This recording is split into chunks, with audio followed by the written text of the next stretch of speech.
Welcome everyone to the Dennis Boy Jr. podcast. Welcome everyone to another podcast, another week, and as you can see, we've got a special guest. We got my younger brother, Marquise. What's up? And this is going to be a very unique podcast, kind of a hybrid podcast.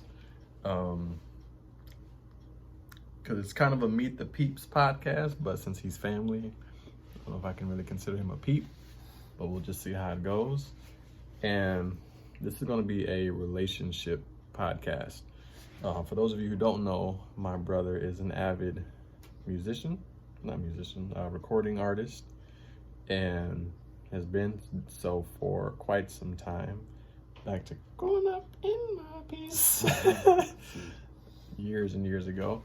And so before we get started, I'm just going to have him tell us a little bit about himself. So for, the people who are out there who aren't familiar with you, just, kind of give us a little bit about yourself and who you are and, how you know me. Clearly, you're my brother and all that jazz. But. Well, okay, I'm Marquise, Dennis's younger brother. I'm a middle child.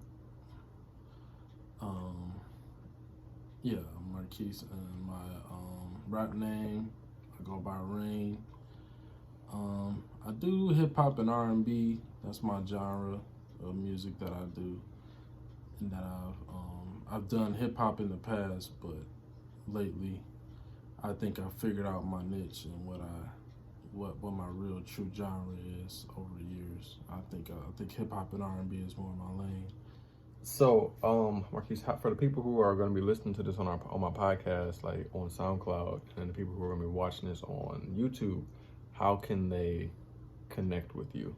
Like if they want to, I want to follow Marquise, see what his life is all about, see what he's doing. Oh yeah, you can follow me on Instagram at Marquise, aka Rainn. That's MARQUIS, aka RAINN. And you can follow me at Rainn on YouTube at RAINN. And I also have an album out. You can find me on there too, on Google Play, iTunes, Spotify, Amazon, any type of media platform that you use.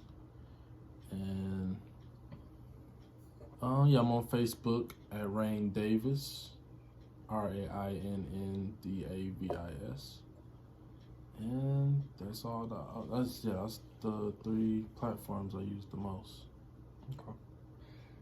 So, as we get into this quick question for you, or maybe a long question, who knows? What's it like having an older brother? It's amazing. You always got somebody that's there for you and somebody you can depend on. Not saying you should always depend on someone, but it's good to have someone there regardless if you need it or not. But yeah, you have someone you can go to for guidance, for advice, that on things to this day that you've helped me with, that shaped me into the person I am today. Just different things. If I had advice on different situations, whether it be relationships or whether it be, even music, like he even taught me how to record music. That helped me a lot, learning how to record myself and teaching myself how to engineer my own music as well. That saves me a lot of time and money and gives me a better technical side of music that helps me in the long run, even when I go to the studio and work with engineers. So, so it's as you can see, it's a really big thing, really a good thing. Cool. What's it like being the middle child? Middle child, it takes a lot of responsibility, a lot of patience, and a lot of heart. And I feel like middle children understand middle children the most. feel like it's a certain type of, it takes a certain individual to deal what we deal with on a day-to-day basis. Like sometimes we got to be the mediator on different things and keep everything level, you know, in a family sometimes, you know. Why do you think that is? Well, sometimes the older child can,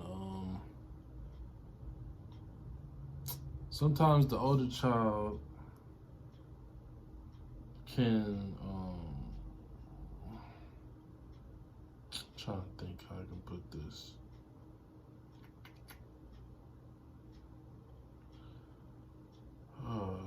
I read about this. Mom had told me to read. I forgot what book it was, but it talked about the middle child, the older child, and the younger child. But I know I could say more about the younger child more than the older child right now. That's all I can think of. But usually, what you got about the younger child? Let's hear it. Usually, the younger children are not always, but sometimes, majority of the time, sometimes they can be spoiled. Sometimes they might need attention. Yeah, that's the thing I wanted to say about the older siblings. The older siblings, they tend to not really want much attention, you know. They usually self-efficient, you know, independent, more independent-minded, and usually the person that sets an example for the either the younger child or the younger children. So, and they set whatever example follow. Like, I can honestly say, like, since you chose the route that you went in life, it made us want to go to, like, when you went to college, it made us want to go to college and get a degree and get a job. Now, had it went the other way,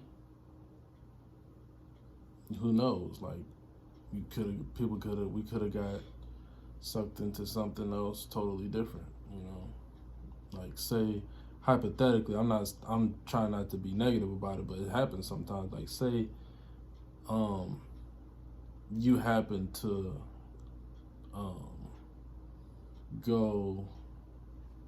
decide to be in crime instead of doing the traditional, you know, go to school, get a job thing. You know, sometimes the middle child will be like, oh, you know, I want to be like my older brother. Or sometimes it could be the daddy in that. And then everybody else follow their father, and that can happen too. Not trying to speak negative, but it happens sometimes, coming from where you come from. I've seen it happen. But, yeah. All right. Well, let's make it a little bit lighter. Sorry. No, you're good. It's not bad at all. Because it's out there, you know, and it happens. It happens a lot. It's not like it happens a little bit or sometimes or not often. Like, way too many people in the system right now that, you know, don't need to be there. Right. What is a funny memory that we have together that you can recall? Nah, I ain't gonna say that story. It's a funny story, but well, come on. No, funny memory, man. Actually, it was funny. I remember. It's crazy. Remember we was back when we had our house. Remember, I don't know if you remember this, but it was a day where I was on the second floor, and I wasn't feeling well, and I was feeling lonely that day. I was feeling lonely that day, and I wanted to be around you that day, and you had your door, like, I don't know if it was locked or you was, like, behind it or something, like, or trying to keep me from coming in there. And I was like, Dennis, let me in. And then I was, for some reason, I still remember this vividly because it was a bad experience, but it was funny. I had a chocolate kissy that I had in my mouth and I was eating it. And I was like, I was talking while I had it in my mouth, and I was like, Dennis, let me in. And then it went down I don't know if it went down the wrong pipe or something. And I was like, did it help? I remember that. And then like these are the type of things you have a big brother for. Like had he not been there, you know, but this stuff happened. Anyway, you opened the door and you did the Heimlich maneuver on me and got it out of my system. And I spit it out and stuff. That was one of the funniest. I'm not gonna lie. I wouldn't even say it was the Heimlich maneuver. It was just, I was like, oh my God, I gotta get this chocolate out of him. So I was just like, come on. That's crazy. Probably broke a rib or something, who knows? Yeah. But yeah, I definitely remember that. Just seeing the fierce, like, I never seen you that. It was that real big brother thing. Like, man, I gotta get my brother.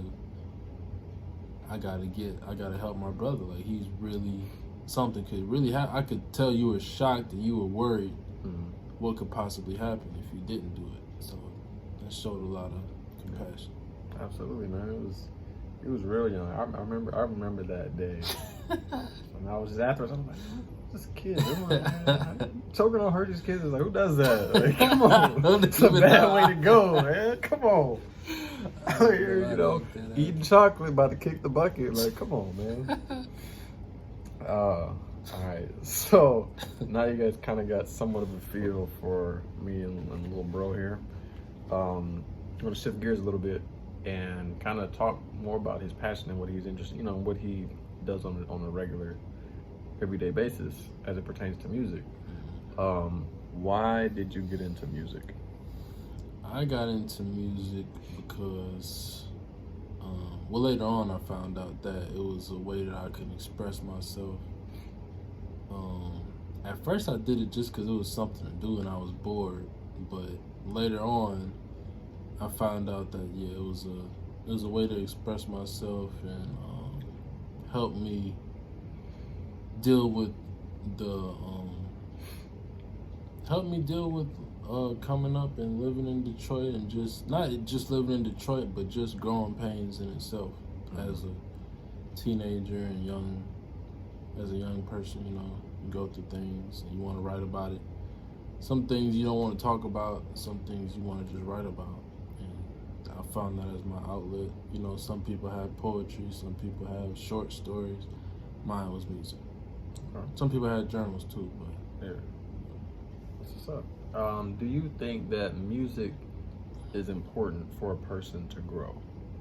Absolutely. I feel music is universal, and I feel like music is like a life force for the world, and it has a lot of influence on people's state of minds and not only state of mind, but state of mind. Yeah, it has a lot of influence on your state of mind. Yeah, that's what I meant to say. Cool. For people who are interested in getting involved in music, would you tell them go independent or do what they can to sign to a label? Me personally, with the way the game is now and the way the industry is now, I would say start off independent first and see how far that can take you. And if it makes sense to sign to a label, if you think that's what you want to do, you know, you want to be like a superstar and you want to really build a legacy to be really known in the world as one of the greatest, then yeah, I say go for it. But just if you do that though, make sure you have a lawyer present and that you look over contracts, look over what you're signing, and understand your agreement with different deals that they have, because you know they got different things like the 360 deal where they take some of your publishing or most of your publishing, or they might take a high percentage of your album sales and streams. And like streams is like the main thing that we really eat off of these days, because like people not really selling albums anymore like that. Like they are, but it's not as rapid and it's not as lucrative. these days. So you got to find out other avenues to get revenue for your music business, such as like doing live shows, making a vlog, or just having merch, different stuff you could do. But that some people still don't utilize these days, but which I don't understand. But yeah. Okay, that kind of comes into my next question. You can speak on this on behalf of yourself, or maybe even other people who are recording music, or like, you know, wanting to grow their music career.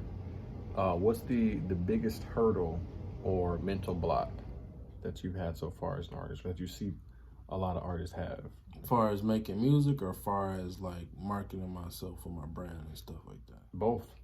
As far as the music, the biggest block for me at first was finding the right production and genre that I really wanted to do, and finding my own sound. You know, people, when they first start out, they tend to, you know, you tend to have a favorite artist that you listen to, or that you deal with, that you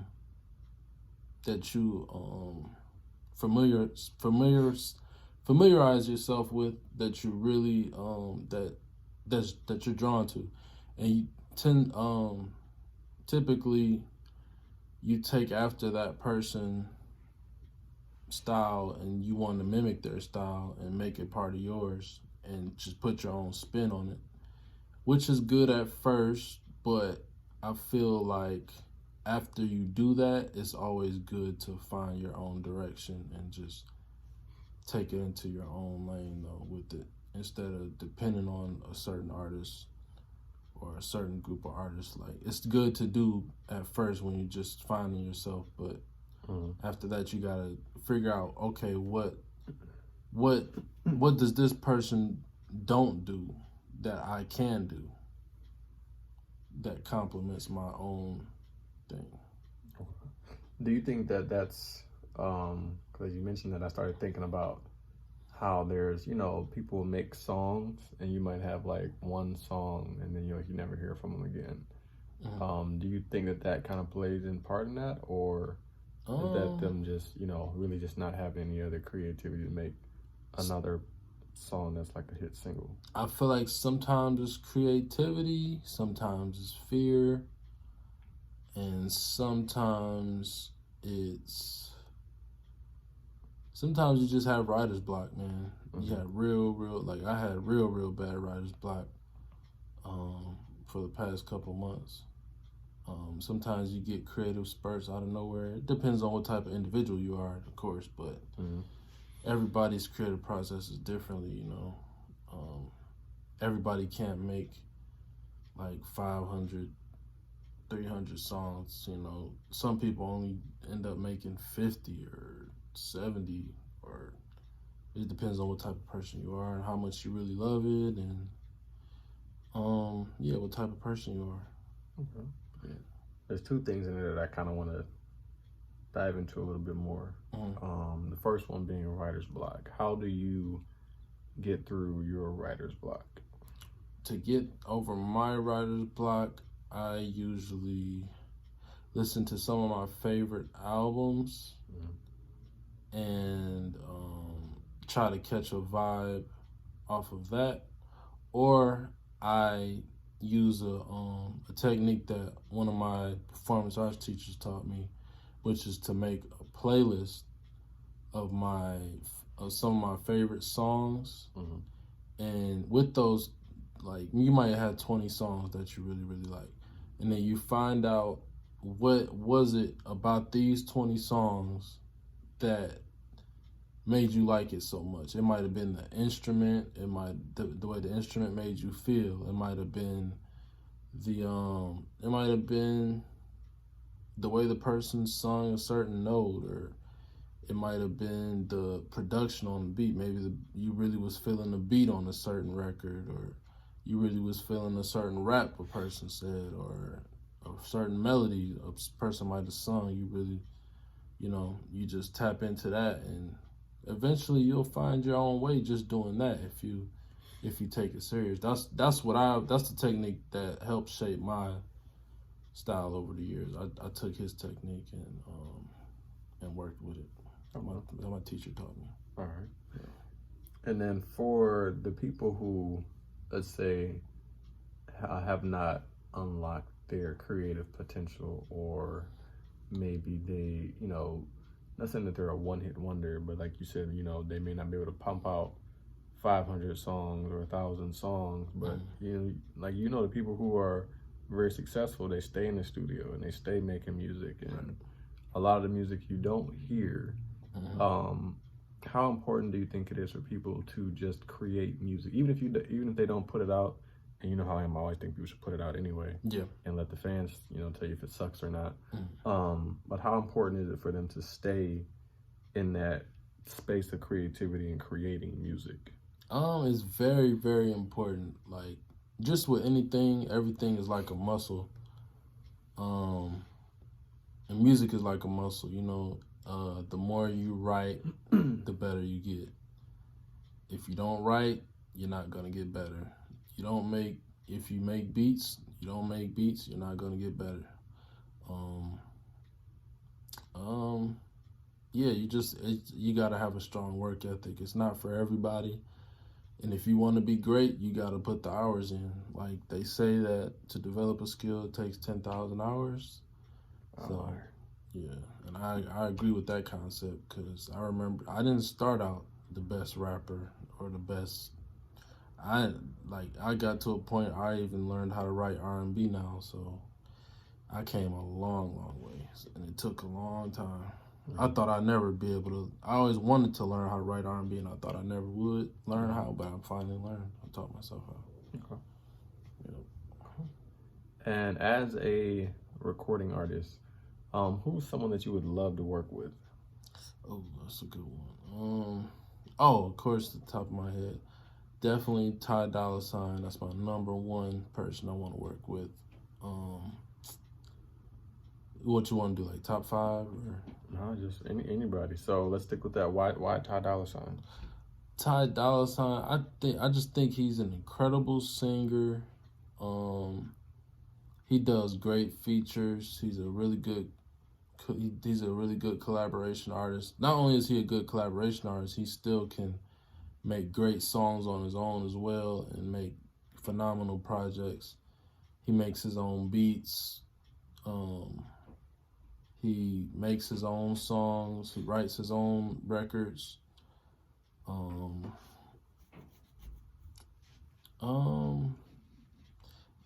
he was one of the first singers that really, for the new generation, that really put that work in and don't really get the recognition he deserves as far as coming literally from the bottom to the top. Like, I watched his whole come up. With the Beach House mixtapes and stuff, and I watched him go through the mixtape circuit, which is extremely hard for R&B artists, and I commend different artists like him for doing that, because they helped carve out a lane for artists like Jacquees and different R&B artists to really get their name out there. Okay. Yeah.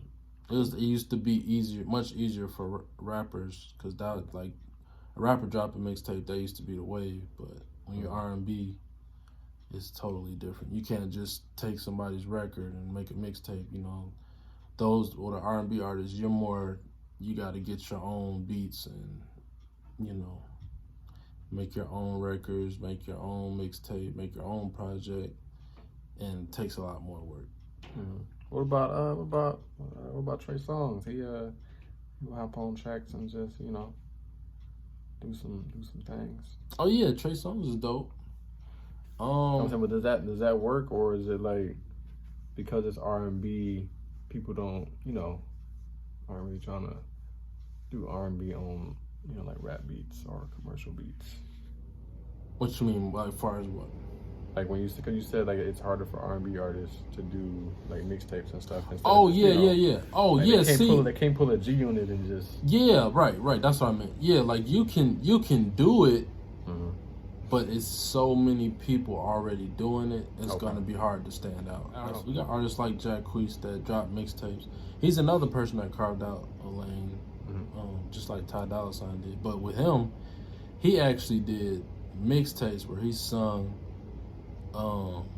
He did his own covers to certain records, and he mixed them together, like from back in the day to now, and just put his own spin on it. And that was a great idea, because I never seen an R&B artist try to pull it off, and was successful with it. Like, he was one of the first people. So shout out to Jack Queese. So what do you think are 3 underutilized resources that are available to musicians that they're not taking advantage of? Or recording artists. I hate to say this. A lot of people might be mad at me if I start this way, but get your own home studio. That I advise that for any artist. It's the best investment you could ever do. You can work way more efficient. You can get way more work done. Man, you got so many options with that, because you can record yourself at home, and you can send your work, you can send your recordings to an engineer to be engineered. You don't have to engineer it. If you don't like mixing, me, I like mixing because I like the technical side of music. I like the way to hear. I'm working on that now too, because I got my own ear for it, and I'm a real freak for music, so it's a different thing for me. But you do have engineers that are really, really talented from all over the place that have they'll work with you. They'll work with your budget. Like, the one person I use, he only charges like $25 just to mix and master my song. I used to ask engineers to mix and master my song. Some people would tell me $200 to $300 just for a mix. Wow. You know, and then for a master, some people would charge like $300 just for a master, or more. So, you know, they got websites like Fiverr where you could utilize different things, as far as audio engineering and even marketing. You know, if you really know who's who and who's really good at what they do, you know, it's trial and error with it, but I would definitely suggest it. Okay, so we got 2. So we got get your own home studio. Yeah. Fiverr. Yeah, Fiverr's a good And website too. What else do you think? What other, to get us our third, what do you think is another underutilized resource that, you know, musicians and recording artists don't use that they should, or at least investigate? Oh, of course, going to the studio. You definitely want to go to the studio. I won't say just don't go to the studio and just do your home studio all the time. You're gonna want to go to a studio, but another thing to utilize is definitely, if you can, do live shows as much as possible, because that's one of the only ways that people are really gonna know who you are, and that's how you're gonna grow your true fan base. You know, it takes time, it takes work, but eventually it'll work out if you're good. If you got it. Now, what would you consider a live show? Like someone being like on a stage, or like having like a booking, or can I like just go outside in the park where there's a bunch of people and I just start singing my song? And well, in Detroit, like some artists that have been in the game and schooled me on different things, they told me that it's best to start with open mics and to pass out your CDs at open mics and start there first. Try to build a core fan base in your own hometown first, and just keep working at it. I mean, but I can't lie, some people might get mad when I say this, but some people do tend to get stuck in the open mic circus, which isn't a bad thing, but like eventually you want to move up to more opportunities. You know, you can't just stay stagnant in the same place, in the same hometown. You know, you want to expand, which is very important. Okay. You know, but it's a good place to start. Oh, sweet. We're gonna throw it back a little bit. You know, get some nostalgia going here. What was the first song that you ever recorded? Oh, I still remember that. Growing Up in My Peeps. Yeah, we recorded that many years ago on our PlayStation 2. And did I make the beat myself? Probably. Yeah, I think I made the beat myself. They already had pre-loops, and I just picked what I liked and just mashed it. And that was shout out to Music Maker. Yeah, Music Maker was that. That's how we got our start. When you're creating music, what's something like when you get into that mode of I need to start, you know, I'm creating music, and you get into that zone, what's something that you're doing like on a day-to-day basis when you're creating music? What are you doing? Like we're in the studio with Marquise, and Marquise is, you know, like my creative process. Mm-hmm. Well, I know you're gonna laugh when I say that. I gotta have food, man. That's the I gotta have good food, man. Yes, he loves to eat. He loves to eat. I gotta have good food. I gotta have a beat that really catches my ear, that really makes me want to write something. Cause I can't. Me as an artist, I know it sounds crazy, but if the beat doesn't, I can't explain it, but if the beat doesn't touch me, if it don't touch my soul, I can't write to it. I'll say that. They got that bounce, right? Yeah, it has to have that feeling. What are 3 tips that you would give somebody who's looking to make music that you wish you had when you started? Like knowing what you know now, if you had to start all over, what are 3 pieces of advice you would give to yourself or to someone else? I wish I would have did more shows. That's definitely, I look back on, I hate myself for that. I wish I would have started a lot earlier with doing shows. I wish I would have went out to malls earlier and connected with people, gave out business cards a lot, much earlier. The earlier you start, the better. What else? I wish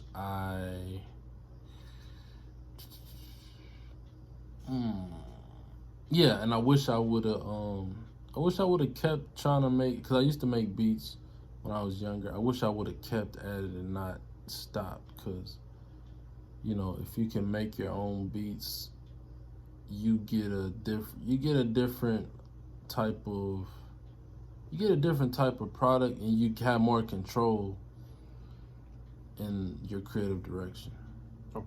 Yeah. It's not for everybody, but I've seen people pull it off. And if you're good at it and you happen to be able to do it, I'd say go for it. Okay. Before we wrap up, let's do some quick fire questions. And this is just gonna be just off the top of your head, like nothing you gotta really think too hard about.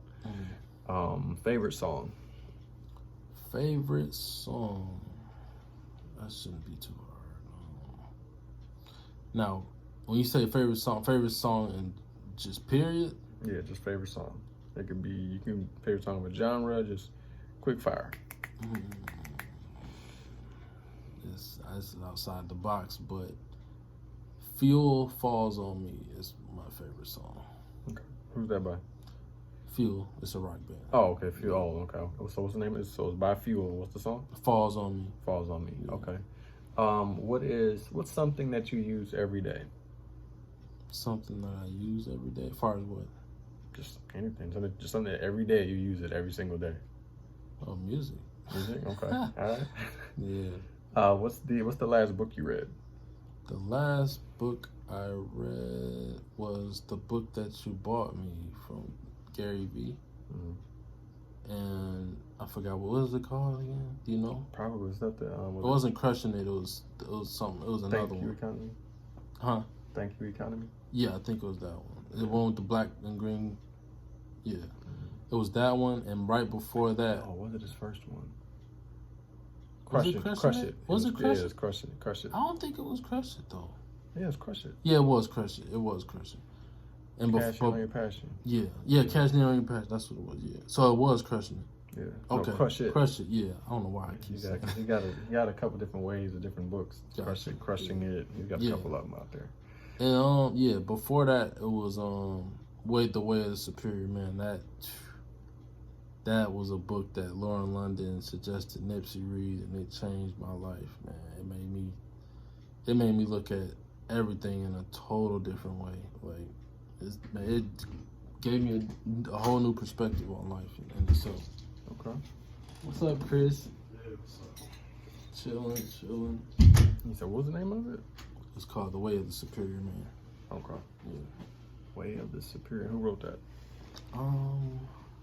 Was it Dave? John Bon Jovi. No, it was. Oh my God. He's silly. Oh yeah, it was. Yep, David Dita. So who was it? David Dita. All right. Next question. What did you eat for breakfast today? What did I eat for breakfast? I had. What did I have for breakfast today? Did I have an orange today? What was that today? No, I had cereal. That's what I had today. Gotcha. Yeah, I had Apple Jacks. Chinese Apple Jacks, dog. All right, just a little bit more promo. How can our audience hear more of your music? Oh, you can follow me on Instagram at MARQUIS, aka Rainn. That's MARQUIS, aka RAINN. And you can find me on YouTube at RAINN. It'll be better if you. I'm still working on that. I might have to change my YouTube channel name, but I would suggest you just look on any media platform you're on, and just search Rainn with 2 N's, RAINN. Look up the album Inexperience, AN. Experience, EXPERIENCE. Okay. And that's how you can find my music. Cool. And just so you guys know, when you do Google Rainn or you look it up on YouTube, it's not Rainn Wilson. Right. That's not what that's you're looking for. Because that's what I'm trying to figure out. I might have to maybe give me a last name or something just to You get got to that. post more content. Maybe so. Oh. Hate it. Do you have a website? Yes, I do. Actually, that's where you want to go to find everything. If you want to make a purchase, or if you want to find if you're a true Rainn fan, this is the website to go to. It's RAINNMUSIC.bandcamp.com, BANDCAMP.com, COM. Cool. Now, do you have any projects that are out right now that people can go out and if they want to grab a CD or grab some MP3s from Rainn? Yes. Awesome. I have. What's your latest? My latest album is An Experience. You can find that on all media platforms. You can find that on rainmusic.bandcamp.com if you want to purchase it too as well, if you don't have those platforms. And you can find it on YouTube as well. You can just search Rainn and Experience and it should pop up. Okay, cool. Yeah. Well, little bro, it's been a pleasure having you on the podcast. Finally. For sure. This was supposed to happen months ago, but, had some technical difficulties.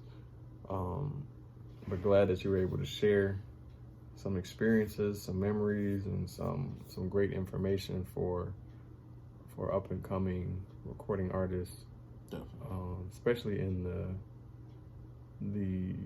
time period, that we're in, because back when Dennis used to be in music, it was different. Totally different. Yeah. And, technology just advances everything. And as you guys know, in this podcast, I talk about, my fascination with technology and how that's starting to grow. Because before I was not really big into it. I didn't even want to get an iPhone. And now I'm like, you're an idiot if you don't have an iPhone. But it's so much more accessible, I think now. And also that if you have a creative mind, you know, and if you have things that you want to share with the world and put down on paper or put to song, like you can. Yeah. You know, and it's at your fingertips. Yeah, social media changed everything. Started off with MySpace, and now look where it's at. Yep, now we out here shooting podcasts on my cell phone. Like. Yeah, crazy. All right, well, thank you guys for tuning in. And as always, we'll see you next week. And leave in the comments below some of your best tidbits that you picked up from this podcast. Who you want to see next in the Meet the Peeps / Family Showcase podcast. And we'll see you next time. Peace. Deuces.